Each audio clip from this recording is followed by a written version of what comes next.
हमारे YouTube channel पर स्वागत है। मैं सुधांशु मौर्य, एक फिजिक्स टीचर। हम लोग क्लास 12 का फिजिक्स पढ़ेंगे। तो चलिए हम लोग क्लास शुरू करते हैं। इसमें ये सबसे मेन टॉपिक है कूलॉम्स लॉ। ठीक, तो कूलॉम्स लॉ के बारे में पढ़ने से पहले थोड़ा सा मैं आपको यूनिवर्सल लॉ ऑफ ग्रेविटेशन के बारे में बताना चाहूँगा। देखिए, यूनिवर्सल लॉ ऑफ ग्रेविटेशन क्या था, आप पढ़े होंगे, क्लास 9th में पढ़े होंगे कि दो ऑब्जेक्ट हैं, उनका मास m1 और m2 है, तो उनके बीच में डिस्टेंस r है। तो यहाँ पर दोनों ऑब्जेक्ट के बीच में एक अट्रैक्शन का फोर्स लगता है, जिसको हम लोग ग्रेविटेशनल फोर्स कहते हैं। और ये ग्रेविटेशनल फोर्स मैथमेटिकली कैसे डिफाइन होता है? This gravitational force is directly proportional to product of their masses and inversely proportional to square of distance between them। इसी से मिलता नियम कूलॉम्स लॉ है। ठीक है, तो हाँ, यहाँ पर तो आप थोड़ा बहुत जानकारी रखते हैं, लेकिन क्लास 12th में कूलॉम्स लॉ एक बड़ा टॉपिक है। ठीक है, बहुत ही आराम से आपको पढ़ना पड़ेगा। ठीक है, चलिए हम लोग उसी के बारे में समझते हैं। एक पॉइंट और आप समझ लीजिए, इन्वर्स स्क्वायर लॉ, जो कि बहुत ही ज़रूरी है। इन्वर्स स्क्वायर लॉ क्या होता है? इन्वर्स स्क्वायर लॉ का स्टेटमेंट क्या है? Force is inversely proportional to square of distance between them. ठीक, तो इसका हम लोग यूज़ करते हैं कूलॉम्स लॉ में। आपने देखा यूनिवर्सल लॉ ऑफ ग्रेविटेशन में भी इसका यूज हो रहा है, मैक्सिमम यूज होता है। तो force is inversely proportional to square of distance between them, ये इन्वर्स स्क्वायर लॉ का स्टेटमेंट है। कहने का मतलब क्या है कि फोर्स के बढ़ने से डिस्टेंस घट जाता है, ठीक है, और फोर्स के घटने से डिस्टेंस बढ़ता है। ठीक, चलिए तो कूलॉम्स लॉ के बारे में हम लोग अब पढ़ना शुरू करते हैं। कूलॉम्स लॉ में सबसे मेन पॉइंट क्या था, आप नोट कर लीजिए। Coulomb's law is valid only for point charges. Coulomb's law is valid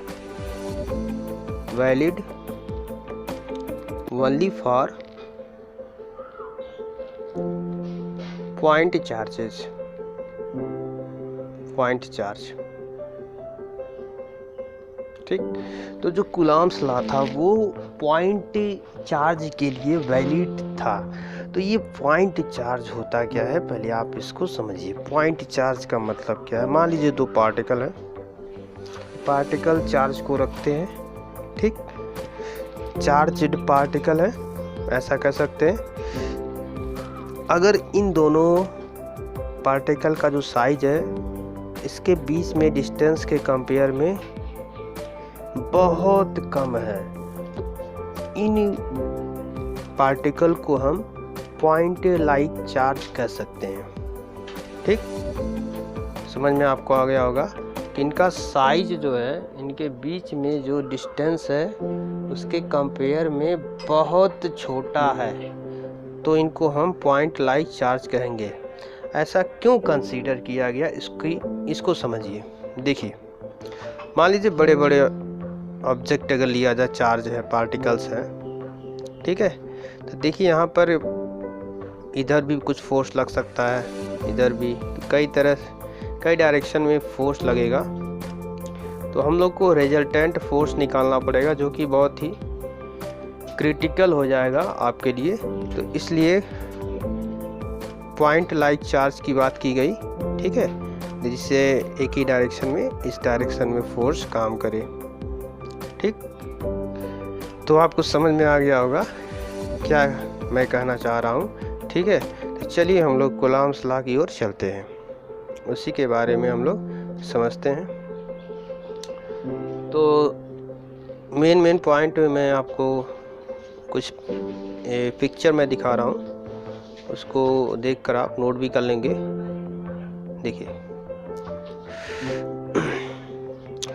यहाँ आप देख रहे हैं कूलॉम्स लॉ के बारे में इंट्रोडक्शन दिया गया है, आपको मैं पढ़ के भी बता दे रहा हूँ। जो मैंने समझा, Coulomb's law gives an idea about the force between 2 point charge. मैंने जो अभी को बताया आपको, कूलम्ब्स लॉ क्या करता है, gives an idea about force between 2 point charge. 2 point charge के बीच में जो फोर्स लगता है उसके बारे में जानकारी देता है। By the word point charge we mean that in physics the size of linear charge bodies is very small as against the distance between them। इस पॉइंट को आप नोट कर सकते हैं। देखिए मैंने जो बताया है कि जो साइज होगा, देखिए size of linear charge bodies is very small as compared the distance between them. तो उसको हम क्या नाम देंगे, पॉइंट चार्ज हम कहेंगे। हम क्या कहेंगे, पॉइंट ही चार्ज। ठीक, तो इतना आपको समझ में आ गया होगा। ठीक है, तो चलिए आगे समझाते हैं।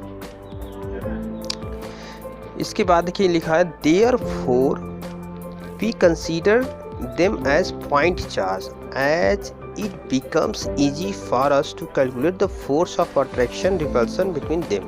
मैंने जैसा बताया कि यहाँ पर आपको फोर्स ऑफ अट्रैक्शन और रिपल्सन 2 ही फोर्स होंगे, तो उनको निकालने में आपको प्रॉब्लम नहीं होगा। ठीक है, क्योंकि वो पॉइंट के जैसे है ना। अगर वही बड़े बड़े हो जाएंगे तो कई तरह के फोर्स बनेंगे जिसको हम लोग निकाल नहीं पाएंगे, प्रॉब्लम होगी। ठीक है, तो इसलिए ये पॉइंट लाइक चार्ज की बात की गई। ठीक है, चलिए आगे चलते हैं। कुछ और बेसिक जानकारियाँ हम लोग प्राप्त करते हैं। अब देखिए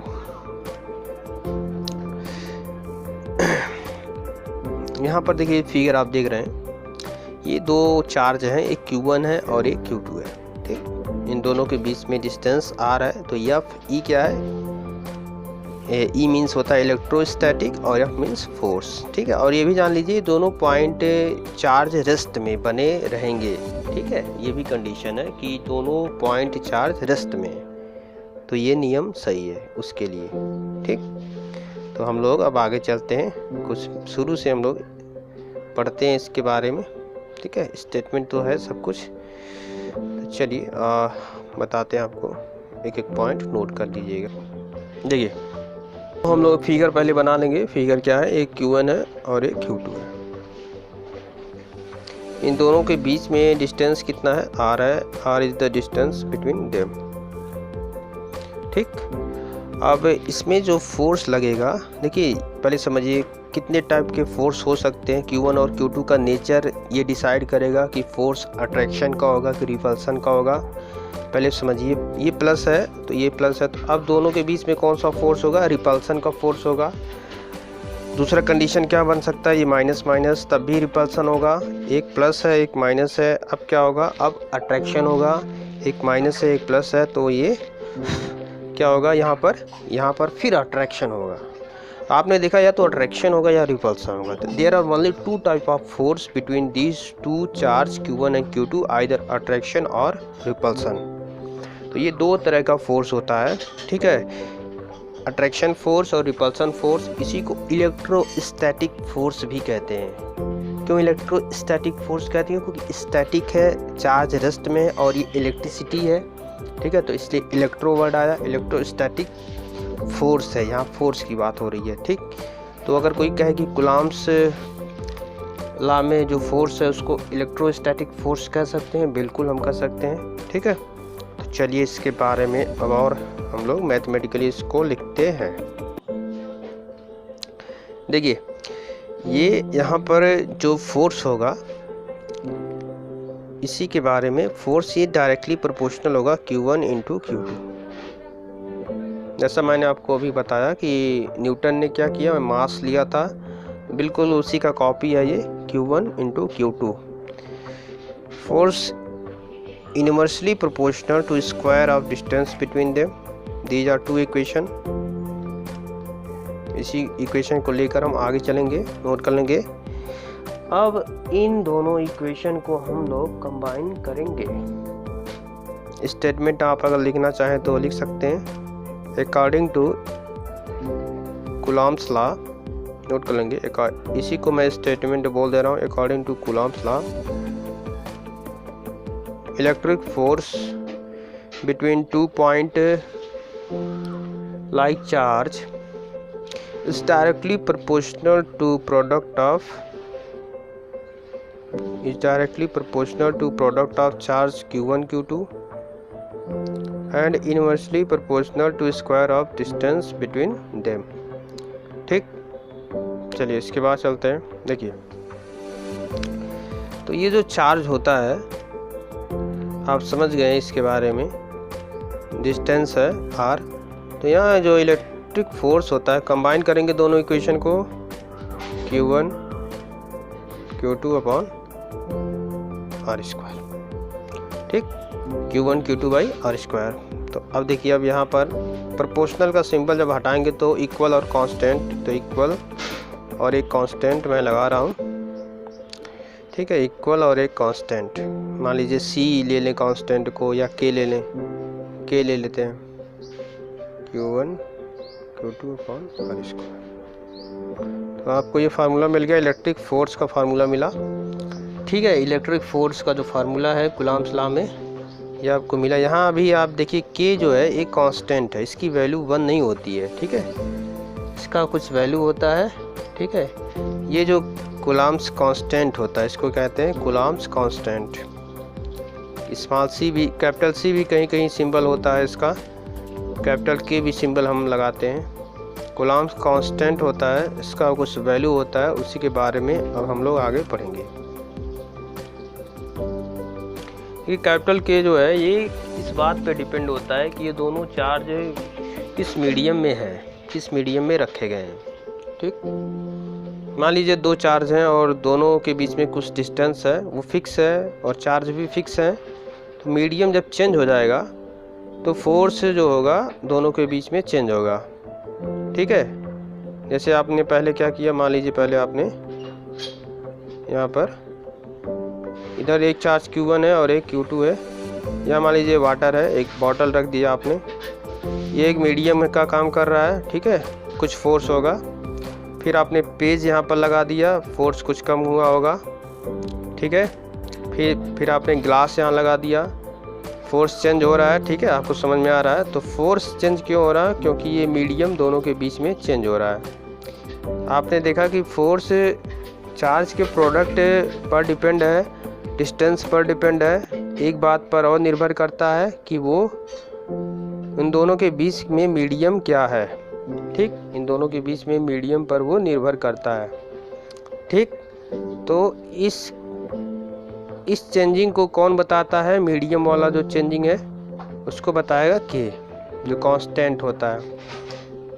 अलग अलग मीडियम के लिए उसकी वैल्यू अलग अलग होती है, जो के होता है। ठीक है, वैक्यूम के लिए या फ्री स्पेस के लिए इसकी वैल्यू होती है 9 × 10⁹। इसको नोट कर लेंगे। जो कूलम्ब्स कांस्टेंट होता है उसकी वैल्यू 9 × 10⁹, लेकिन for free space, for vacuum. ठीक, चलिए इसके बारे में आगे हम लोग देखते हैं। यहाँ तक आपको क्लियर हो गया होगा, कॉन्सेप्ट क्लियर हो गया होगा। ठीक है, देखिए इसको क्या कहते हैं, के को, इसको प्रोपोर्शनलिटी कांस्टेंट कहते हैं, इलेक्ट्रोस्टैटिक फोर्स कांस्टेंट भी कहते हैं। क्या कहते हैं, इलेक्ट्रोस्टैटिक फोर्स कांस्टेंट। ओके, अब हम लोग इसके वैल्यू को लिख लेते हैं। इसका वैल्यू कितना होता है के का, 9 × 10⁹। इसका यूनिट अभी हम लोग निकालेंगे जब हमको डायमेंशनल फार्मूला लिखना होगा। ठीक है, अब यहाँ पर देखिए के का जो वैल्यू आपने लिखा है, ये for free space, for vacuum, for free space या फॉर वैक्यूम। ठीक है, उसके लिए ये सही है। अब हम लोग आगे चलते इसी में, के का एक वैल्यू लिया गया है 1/4πε0। ठीक, इसी की वैल्यू होती है 9 × 10⁹। अभी एक नया चीज़ है आपके लिए, 1/4πε0। ठीक, कोई भी न्यूमेरिकल आप देख रहे हैं, के का वैल्यू फार्मूले में 9 × 10⁹ रख देंगे। ठीक, तो फार्मूले में ये नंबर की ज़रूरत नहीं होती है। ठीक है, तो इसके लिए वहाँ पर आपको ये वैल्यू यहाँ पर कि थोड़ा ये फार्मूला अच्छा लगे, 1/4 पाई एप्सिलॉन नॉट ये रखना पड़ेगा। और इसमें कुछ सेंस भी है, ऐसे नहीं अच्छा लगे बस, ठीक है। यहाँ एप्सिलॉन के बारे में अभी मैं बताऊंगा इसके बारे में, ठीक है। एप्सिलॉन और एप्सिलॉन नॉट के बारे में बताऊंगा। एप्सिलॉन ये सिंबल है एप्सिलॉन, और एप्सिलॉन नॉट मतलब एप्सिलॉन और यहाँ जीरो लगा देंगे, ठीक।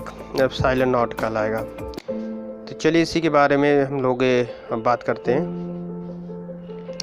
और फार्मूला में 1/4 pi epsilon not Q1 Q2 by R square, जैसा कि आप लोग देख रहे हैं। एप्सिलॉन देखिए के, ये पूरा के की वैल्यू है। तो मैंने अभी बताया कि मीडियम चेंज होने से इससे इलेक्ट्रिक फोर्स की वैल्यू चेंज होती है। तो इस चेंजिंग को कौन बताएगा, इसको समझाने के लिए हम लोग ये पूरा लिखे हैं 1/4 पाई एप्सिलॉन नॉट, ठीक है। एप्सिलॉन को हम क्या नाम देते हैं, permittivity of vacuum. Epsilon not क्या है, परमिटिविटी ऑफ फ्री स्पेस या वैक्यूम, ठीक है। तो उसको मैं समझाने जा रहा हूँ परमिटिविटी क्या चीज़ होता है, ठीक है। मैंने इसके पहले बताया ये पूरा के की वैल्यू है और वो सही भी है। तो ये जो के होता है चेंज होता है, तो इस चेंजिंग को बताने के लिए एप्सिलॉन की ज़रूरत पड़ती है, ठीक है। इसलिए फार्मूले में इसकी बात की गई है। तो चलिए इसके बारे में हम लोग समझते हैं। परमिटिव का मतलब होता है रखना होता है, एक तरह से परमिटिविटी वर्ड जो आया है। देखिए मान लीजिए इधर एक चार्ज Q1 है और एक चार्ज Q2 इधर है, बीच में मीडियम है, कोई मीडियम होगा बीच में। तो यहाँ पर देखिए मीडियम की खासियत क्या होती है कि वो मीडियम जब भी यहाँ से कुछ फोर्स निकलता है Q1 से, इधर Q2 को ओर जाएगा। ये फोर्स ऐसे देखिए जा रहा है सब। मान लीजिए 100 फोर्स निकले हैं समझने के लिए, ठीक। क्या ये 100 फोर्स यहाँ Q2 तक जाएगा? नहीं, ठीक। कुछ फोर्स यहाँ ये जो मीडियम है ये एब्जॉर्ब कर लेता है, उसको रख लेता है, परमिट कर लेता है, ठीक। तो उसी से एक वर्ड आया है परमिटिविटी, ठीक है। ये मीडियम की प्रॉपर्टी होती है, परमिटिविटी एक मीडियम की प्रॉपर्टी होती है, ठीक। 100 फोर्स है तो ये 99 फोर्स यहाँ तक गया, तो 1 तो ये रखा हुआ है। मैं ऐसे एक दूसरा एग्जांपल लेता हूँ। मान लीजिए एक मीडियम है जिसकी परमिटिविटी 50 है और एक मीडियम है जिसकी परमिटिविटी 100 है। तो आप बताइए कौन सा फोर्स अधिक होगा, इसमें किसमें फोर्स अधिक होगा, 50 वाले की 100 वाले में? समझ में आया क्वेश्चन कि नहीं आपको? तो मीडियम है, इसकी 50 है और ये 100 है। तो 50 वाला जो होगा यहाँ पर इलेक्ट्रिक फोर्स अधिक होगा ना, ये तो क्लियर है, क्योंकि ये कम एब्जॉर्ब किया है और ये अधिक एब्जॉर्ब कर रहा है, 100 को एब्जॉर्ब कर ले रहा है, ठीक है। तो ये आपको समझ में आ गया होगा परमिटिविटी एप्सिलॉन क्या होता है, ठीक है। जैसा के को समझाने के लिए ये परमिटिविटी का कॉन्सेप्ट आया है, ठीक है। परमिटिविटी समझ में आ गया होगा। Permittivity is the property of medium, note कर सकते हैं, permittivity is the property of a medium which decide that electric force is either weak or strong। Electric force है वो वीक है कि स्ट्रॉन्ग है, ठीक। तो यहाँ तक आपको समझ में आ गया होगा। नेक्स्ट वीडियो में हम लोग इसके बाद का टॉपिक पढ़ेंगे, ठीक है। इसी परमिटिविटी और जो फार्मूले हैं इसी में यूनिट के बारे में समझेंगे। तो आज के लिए बस इतना ही। थैंक यू वेरी मच, धन्यवाद।